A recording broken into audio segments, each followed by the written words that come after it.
ነገሮችሽ ሊሆኑ ሲሉ ነገሮች ሊሳኩ ሲሉ በጣም ነርቨስ ትሆኛለሽ፣ ትረበሻለሽ። ነገሩ እኮ መጥቷል፣ እዚህ ጋር ነው ደርሷል። ከዛ አንቺ ርብሽ ብሽ በቃ ተስፋ መቁረጥ፣ ከፈጣሪ ጋር መጣላት፣ ወይ እንዲያረጋለሁ የራሴን መንገድ ይሄዳለሁ። በርሽ ላይ ነው ያለው ነገሩ። የምትጠብቂው ነገር በር ላይ ነው ያለው። የምትጠብቂው ነገር በር ላይ ሆኖ አንቺ ድብልቅልቅሽ ይወጣል። ትታያለሽ። በማግስቱ እኮ ታፍሪያለሽ። አንድ ቀን ሲቀረው፣ ጥቂት ሳምንታት ሲቀረው፣ ጥቂት ወራት ሲቀረው ሰዎች ብስጭት ይላሉ፣ ተስፋ ይቆርጣሉ ምናምን። አሁን የሚመለከቱን ሆነው እንዲህ ተስፋ መቁረጥ ሲገቡ ምናልባት ነገራቸው ደርሷል። በረከታቸው በር ላይ ነው ያለው። አንድ ጊዜ ደግሞ ምን ሆነ መሰለሽ? አንድ ሰው ቢሮ ቆመናል፣ ገብተን መቀመጥ ፈልገናል። 3 ነን። የቢሮ ባለቤት የለም። እንደዚህ ደግሞ ይዘንብ ነበርና በር ላይ ቆመን አይ የጠፋ በሩን እንትን ብሎ ምናምን እያልን 3ታችንን መግባትና መቀመጥ ፈልገናል። ከዛ ከመካከላችን አንዱ በሩን ገፋ አደረገው። ገፋ ሲያደርገው ለካ አልተቆለፈም። አንዳንዱ በር አልተቆለፈም። ትንሽ ገፋ ማድረግ ነው የሚጠይቀው። ገፋ ስታደርጊ ኦልሬዲ ቁልፍ ተከፍቷል፣ አንሎክ ተደርጓል። አሁን ከአንቺ የሚጠበቀው ትንሽ ገፋ ማድረግ ነው። ግን በሩ ጋር ቆመሽ ታለቅሻለሽ። የኔ ጉዳይ እንደው እንዲህ ያለሽ፣ በሩ ተከፍቷል፣ አንሎክ ተደርጓል። ገፋ ማድረግ ብቻ ነው የሚጠይቀው። ትንሽ ገፋ ስታደርጊ ይከፈታል። እና ይሄን ማወቅ በጣም ጠቃሚ ነው። ነገራችሁ ሊደርስ ሲል ሊሆን አካባቢ ጭንቀቱ ይጨምራል። በቃ ፍርሃት፣ ጭንቀት፣ ተስፋ መቁረጥ እንደዚህ ይመጣልና ይህንን መረዳት አለባቸው። ምን ይላል ቃሉ? የሚዘጋ የሚከፍት የሌለ ይላል። የሚከፍት የሚዘጋ የሌለ ይላል። እሱ የዩኒቨርስ አምላክ የዩኒቨርስ ጌታ ከቆለፈው ማንም አይከፍተው። የፈለገ ዘመድ ቢኖረኝ የፈለገ ሀብታም በሆን አይከፈትም። እሱ ከከፈተው ደግሞ ከጥልቅ ሰይጣን ሁሉ መጥቶ ክፉ ሰዎች በሙሉ ተሰብስበው በሬን ሊያዘጉት አይችሉም። ምክንያቱም እሱ ነው የከፈተው። የሚዘጋ የሚከፍት የለም። የሚከፍት የሚዘጋ የለም። እሱ ከከፈተው ማንም አይዘጋውም። እሱ ከዘጋው ደግሞ ማንም አይከፍተው። በዚህ መተማመን ያስፈልጋል። መስመራችንን ከእሱ ጋር ካደረግን ይሄ ነው እና ይልቁን መጠንቀቅ ያለባቸው ሌላው ምንድን ነው? ልክ በረከትሽ ሊመጣ ሲል ደግሞ ግር ብሎ ይመጣሉ።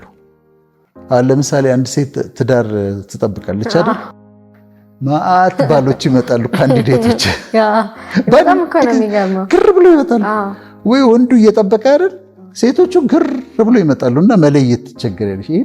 ይሄ ነው ስራ የሚጠብቅ ችናት ስራ የሚጠብቅ ተዘግቶ የነበረ እዚህ ጋር ይጠራል፣ እዚህ ጋር ይጠራል፣ እዚህ ጋር ይጠራል፣ እዚህ ጋር የትኛው ነው ብሎ መለየቱ ላይ ይልቅ መጠንቀቅ አለባቸው። ስለዚህ ሊደርስ ሲል አንድ ውጊያው ይጨምራል፣ ተስፋ መቁረጥ ይኖራል። 2 ደግሞ ሲመጣ ደግሞ ተመሳስለው የሚመጡ ነገሮች ይመጣሉ። ተመሳስለው ልክ ክርስቶስ መምጫህን በምናውቃለን ሲባል እኔ ልመጣ ስል ብዙ ሐሰተኛ ክርስቶሶች ይመጣሉ አለ። ስለዚህ ለምትጠብቀዋ ሴት ሐሰተኛ ባሎች ይመጣሉ፣ ለወንዱ ሐሰተኛ ሚስቶች ይመጣሉ። ግር ብለው ነው ይመጡት። ይህን ደግሞ መጠንቀቅ ያስፈልጋል ማለት ነው። ወደ ኖህ እንመለስ። ጻድቁ እግዚአብሔር በጻድቁ ኖህ ላይ ዘጋበት አለ። ለምን ዘጋበት? ምን ተፈጠረ? ከዛ በኋላ አንደኛ የዘጋበት ምክንያት ከጥፋት ውሃ ሊያድነው እንዳይሞት ነው። አንዳንዱ በር የሚዘጋብን እንዳንጎዳ ነው። እኔ አሜሪካ ሊሄድ የፈለግኩበት እድሜ ከሜዲካል ስኩል ወጥቼ 26 ዓመቴ ምናምን ነው ሊሄድ የፈለግኩበት እድሜ። በዛ ሰዓት ጠጣለሁ፣ እጨሳለሁ፣ ቅማለሁ፣ ገርልፍሬንድ ምናምን ገና ይሄ ወደ መንፈሳዊ ህይወት አልተጠጋሁም። በዛ ሰዓት እኔ ብሄድ ኖሮ በጣም አደጋ ውስጥ ልገባ እችል ነበር። በጣም አደጋ ውስጥ ልገባ እችል ነበር። ምክንያቱም በቃ ሁሉን ነገር ሙከራ ላይ ስለነበርኩ። ስለዚህ ፕሮቴክት ሊያደርግሽ ሊጠብቅሽ ከውጭ ይዘጋብሻል። ልትሄጂ ስትይ አይቻልም፣ አትሄጂም፣ እየጠበቀሽ ነው። ልታገቢ ስትይ አታገቢም፣ ለምን? እየጠበቀሽ ነው። የተሳሳተ ትዳር ነው። የተሳሳተ ትዳር ውስጥ እንዳትገቢ ይፈልጋል። ፕሮቴክት ያደርግሻል እና ይጠብቃል። ፕሮቴክት ሊያደርገን ይዘጋብናል። ይህም ማወቅ አለብን። አንዳንዱ ነገር ሲዘገይ እየጠበቀን እንደሆነ ማወቅ አለብን። አሁን በር የተዘጋባቸው ሰዎች የሚመስላቸው እንቅስቃሴ የሌለ ይመስላቸዋል በህይወታቸው። ግን ያ እየጠበቁ እያሉ ቅድም እንዳልሽ የተሰሩ ህይወታቸው ከፍ እያለ ነው። በር ዝግ ነው። አዎ። ያሰቡት ነገር አልተሳካም ገና። አዎ። በህይወታቸው ግን ከፍ እያሉ እየወጡ ነው። እንትን አይደለም፣ ስታቲክ አይደለም፣ ዝም ብሎ አይደለም እየጠበቃችሁ ያላችሁት። በዚህ በመሰራት ውስጥ እሱ ከውጭ ዘግቶ ግን ከፍ እያደረገው ነው ህይወታችሁን የሚል መልእክት ማስተላለፍ ፈልጋለሁ። ስለዚህ አንደኛ ከጥፋት ሊያድነን ነው፣ ሁለተኛ ከፍ ሊያደርገን ስለፈለገ ነው፣ ሶስተኛ እንዳንፈራቸው ብሎ ነው። የህይወትን ተግዳሮቶች እንዳንፈራቸው ብሎ ነው። አሁን ማጣት የሚያስፈራው ሰው አለ። አንቺ ማጣትን አይተሸዋል መርከብሽ ውስጥ። ስለዚህ አያስደነግጥሽም። ዛሬ እንትን የለም ታዲያ እንዲያርጊና ሽሮ ስሪና በቃ ይሆናል። ታዲያ ማጣትን አውቀዋል። ህመም እንደዚህ መጣ፣ ያ መርከብ ውስጥ አይቼዋለሁ፣ ህመምን ይድናል፣ ችግር የለም ትያለሽ። እሱ ነው ሶስተኛው። አራተኛው ምንድነው? በጣም ደስ የሚለኝ ያቺ መርከቧ ሄደችና ውሃው ከስር እየጨመረ ኖህ እንደተዘጋበት ነው፣ መውጣት አይችልም። አራራት ተራራ ላይ ወጣች። ተራራው ጫፍ ላይ ወጣች። ተራራው ጫፍ በጣም ይገርማል። ኖህ እኮ ቁጭ ብሎ ተዘግቶበት ምንም እየሰራ አይደለም ተዘግቶበት፣ ግን ውሃው ወስዶ ተራራው ጫፍ ላይ በኋላ እዛ ላይ ከወጣ በኋላ ነው ዝናቡ እንዳቆመ ውሃው የጎደለ ሲመስለው ቁራን ላከው ይላል። ቁራ ሄደ፣ በዛው ቀረ። ለዚህ ነው የቁራ መልእክተኛ የሚባለው። ለዚህ ነው ሄዶ የማይመለስ ማለት ነው። ከዛ እርግብን ላካት። እርግብን ሲልካት የለመለመ የወይራ ቅጠል ይዛለት መጣች እና ውሃው ጎሏል ማለት ነው። አሁን ከውጭ አይደል የተዘጋበት፣ አሁን ከፍቶ ሊያወጣው ነው ማለት ነው። ግን ምን ላይ ወጥቷል? ተራራ ላይ ወጥቷል። በእግሬ ልውጣ ቢለው የማይወጣውን ተራራ፣ ልፋት የሚሆንበትን ተራራ፣ ድካም የሚሆንበትን ተራራ ፈጣሪ ከውጭ ዘግቶበት፣ ጨካኝ ነው የሚመስለው እኮ ጻድቁ በጻድቁ ላይ ሲዘጋበት፣ ከውጭ ዘግቶት፣ ግን ውሃው ከፍ እያለ ተራራው ጫፍ ላይ ወጥቷል። አሁን እኮ በር ዘግታ የምታለቅሰዋ ነገሮች አልተሳኩልኝም ብላ የምታለቅሰዋ ሴት አታውቅም። ተራራው ጫፍ ላይ እኮ ወጥቷታል በህይወቷ። ከዛ በኋላ እኮ ኢዚ ነው፣ ነገሮች ቀላል ናቸው ከዛ በኋላ። እና ከፍ እያደረገሽ ነው፣ የተራራው ጫፍ ላይ እየወጣሽ ነው። አታልቅሺ፣ አታልቅስ ለማለት ነው። ከዛ አምስተኛውን መሰለሽ ፍቅር፣ በሩ ተከፍቶለት፣ አሁን የዘጋው ነው የሚከፍተው፣ በጊዜው ይከፍተዋል። አሁን ለኖህ በጊዜው ከፈተለት። ከውጭ ነው የዘጋበት፣ ከውጭ ከፈተለት። ሲወጣ ኖህ ሁሉም ነገር አዲስ ሆኗል። ሁሉም ነገር ተለውጦ አዲስ ሆኗል። ምድር አዲስ ሆናለች። በፊት የነበረው የለም፣ ይሄ የሚርመሰመሰው የለም። ምድር አዲስ ሆኗል። ህይወትሽን በአዲስ ነገር ለመሙላት ሲፈልግ ፈጣሪ ይዘጋብሻል። ይዘጋና ያስቀምጥሻል። 2 ወር፣ 2 ዓመት፣ 3 ዓመት ዘግቶ ከዛ አታውቂም አንቺ ዛጋ ዘንዶ ምናምኑ ታየዋለሽ። ከዛ ከፍታው እየጨመረ ተራራ ላይ ከዛ ሲከፍተው ተከፍቶ ስትወጪ ሁሉ ነገርሽ አዲስ ነው። ላይፍ ላንቺ አዲስ ቢግኒንግ ነው። ኦል ኢዝ ኒው። ስለዚህ አዲስ ቢግኒንግ ለመስጠት ይህን ኖህ ከፍቶ ሲወጣ ተከፍቶለት ሲወጣ ሲያይ አዲስ ነው። ሁሉም ነገር አዲስ ነው። አሮጌው ነገር አልፏል። እንኳን ተዘጋ እንኳን ዘጋህብኝ የሚያስብል ነው። ስለዚህ ሁሉን አዲስ ሊያደርግ ስለፈለገ ነው።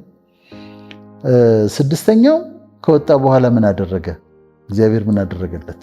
ቃል ኪዳን ገባለት። ካሁን በኋላ በውሃ እኔ አላጠፋም ማለት። ቀስተ ደመናን ባየን ቁጥር እኛ የምናስታውሰው ኖህን ነው። ኮቨነንት ነው፣ ቃል ኪዳን ነው። በር ይዘጋና ሁሉ ሰው ሲሳካለት አንቺ አይሳካልሽ። በር ይዘጋና ሁሉ ሰው ሲከናወንለት አንቺ አይከናወንልሽ። ሰው የሚያደርገውን አቶ ገንዘቡን የሚጫወትበት አንቺ ዕዳ ውስጥ ነሽ። ለአንቺ ከባድ ነች። 2,000 ብር ማለት ለአንቺ ከባድ፣ 10,000 ብር ማለት ለአንቺ ከባድ፣ ለሌላው ሰው ደግሞ ቀላል። ዘግቶብሻል። ፋይናንስ ምንጭሽን ዘግቶታል። ስራውን ዘግቶታል። በረከትሽ ዘግቶታል ራሱ። ከዛ ስትወጪ ሁሉ አዲስ ነው። ልትወጪ ስትይ ግን ቢሆን ነገር አለ። ኪዳን ይገባልሻል። ሁለተኛ በውሃ አላጠፋም አላለም። ፍቅር ልጄ ሁለተኛ አትቸገርም ይልሻል። አሜን። እሱ ሁለተኛ ችግርን አታዩ። ይህ ለእኔ እንደ ኖህ ውሃ ነው የሚል ቃል አለ ኢሳይያስ 54 ላይ። አታፍሪምና አትፍሪ። እየሰበክን አይደለም ግን ትምህርት ነው። ሁሉም ለሁሉም ይሆን ነው። አታፍሪምና አትፍሪ፣ አትዋረጂምና አትደንግጪ ይላታል። ምክንያቱም ብዙ ጊዜ አፍራለች። ብዙ ጊዜ ስላፈረች፣ ብዙ ጊዜ ውርደትን ስለቀመሰች ከእንግዲህ በኋላ ይላታል አታፍሪምና አትፍሪ፣ አትዋረጂምና አትደንግጪ። ከዚህ በፊት ብዙ ጊዜ ተዋርደሻል፣ ኖ ሞር። ከእንግዲህ በኋላ አትዋረጅ። ከዚህ በፊት ብዙ ጊዜ አንገት ደፍተሻል፣ ከእንግዲህ በኋላ ግን አንገት አትደፊ ብሎ ከዛ ይህ ለእኔ ይላታል እንደ ኖህ ውሃ ነው። የኖህ ውሃ በምድር ላይ ጥፋት እንደማይመጣ ተመልሶ አንቺ ካሁን በኋላ ጥፋት ውስጥ አትገቢ ይላታል። በርሽ ተዘግቶ አዝነሽ ተክዘሽ ከፍቶሽ ከውጭ ዘግቶብሽ እንዳትንቀሳቀሽ አድርጎ ልክ ሰዓቱ ሲደርስና በሩን ሲከፍት ግን ቃል ይገባልሻል። በፍጹም በህይወት ዘመንሽ ከእንግዲህ በኋላ አትዋረጅም፣ ከእንግዲህ በኋላ አታፍሪም፣ አትፍሪ፣ አትዋረጅም፣ አትደንግጪ ብሎ ቃል ይገባልሻል። ያ ጊዜ ካለፈ በኋላ በቀሪው ዘመንሽ እንደዚህ መዋረድ፣ ያ ችግር ተመልሶ አታዩ። ስለዚህ ቃል ኪዳን ሊገባልሽ የቃል ኪዳን ሰው ሊያረግሽ ሲፈልግ ይዘጋል። የመጨረሻ በዚህ ፕሮሰስ ውስጥ እሱን ታውቂዋለሽ። አንዳንዴ ምንድነው መጀመሪያ ህይወታችን ላይ ልክ በቃ ስንጠይቅ ይሰጠናል፣ ስንጠይቅ ይሰጠናል። ዝም ብሎ ዝም ብሎ የሚሰጥ አምላክ ይሆናል። ከዛ ይመጣና ይዘጋዋል። ይዘጋና ያስተምርሻል፣ ይሰራሻል፣ ብዙ ነገር ያሳርሻል። በዚህ ሂደት ውስጥ ፈጣሪን እያወቅሽው፣ ባህሪውን እያወቅሽው፣ እየፈራሽው፣ እያከበርሽው ትመጫለሽ። አሁን እኔ እግዚአብሔርን አውቃለሁ ለማለት አልደፍርም፣ ግን እንዳልዳፈረው አድርጎ ግን አስተምሮኛል። ማን እንደሆነ እንድፈራው አድርጎ ፍቅር መሆኑን አውቃለሁ፣ እንደሚወደኝ አውቃለሁ፣ ትሁት አምላክ እንደሆነ አውቃለህ፣ ደግ እንደሆነ አውቃለሁ። ሲፈልግ አንስቶ እዛ ላይ መስቀል የሚችል ከዛ ደግሞ እኔ እኮ ምናምን እኔ እኮ በራሴ እንዲሆኝ ከፈለገ አውርዶ ማሽቀንጠር እንደሚችል አውቃለሁ። አትታበዩ፣ በኩራት አትናገሩ ያለችው ሐና ለዚህ ነው። አትታበዩ፣ በኩራት አትናገሩ ያለችው እግዚአብሔር አዋቂ ነው ያለችው ለዛ ነው። በዚህ ሂደት ውስጥ ነገሮችሽ በተዘጉበት ሂደት ውስጥ እሱን ወደ ማወቅ፣ እሱን የበለጠ መረዳት። ምክንያቱም አሁን እሱ ላይ ዲፔንደንት ሆነሽ ነበር። በሮች በተዘጉበት ሰዓት በየቀኑ ከሱ ለምነሽ መጠየቅ አለብሽ። እንዲያድርግልኝ ማለት አለብሽ። ሁሉ ነገር ካለ ግን እኮ ሰው አንዳንዴ ትዝ ሲለው ነው የሚጸልየው። ምን ችግር አለ ታዲያ? ገንዘብ አለ አይደል? ያድርገው። ይሄ እንደዚህ ነው። ምን አጸለየ ታዲያ? ውጣና ግዛው ሂድና። ይሄ ልጅህ ትምህርት ቤት ታዲያ ክፈልና አስተምራት። ምን ችግር አለ ነው የሚለው። በዚህ ሂደት ውስጥ ግን እያንዳንዷን ነገር ከሱ እጅ መቀበል ተምረሻል። እያንዳንዷን ነገር ከሱ መለመንን ተምረሻል። በዛ ሂደት ውስጥ አንድ ሰውን እንኳን የበለጠ የምታውቂው ከሱ ጋር ጊዜ ባሳለፍሽ ቁጥር ነው አይደለም? ልክ እንደዛው በጣም ዲፔንደንት ስትሆኝ ፈጣሪ ላይ የበለጠ እያወቅሽው ትመጫለሽ። ስለዚህ በር የተዘገባችሁ ነርቨስ አትሁኑ፣ ጥላችሁ አትሂዱ፣ ተስፋ አትቁረጡ፣ ጸልዩ፣ ጠብቁ ለማለት ነው።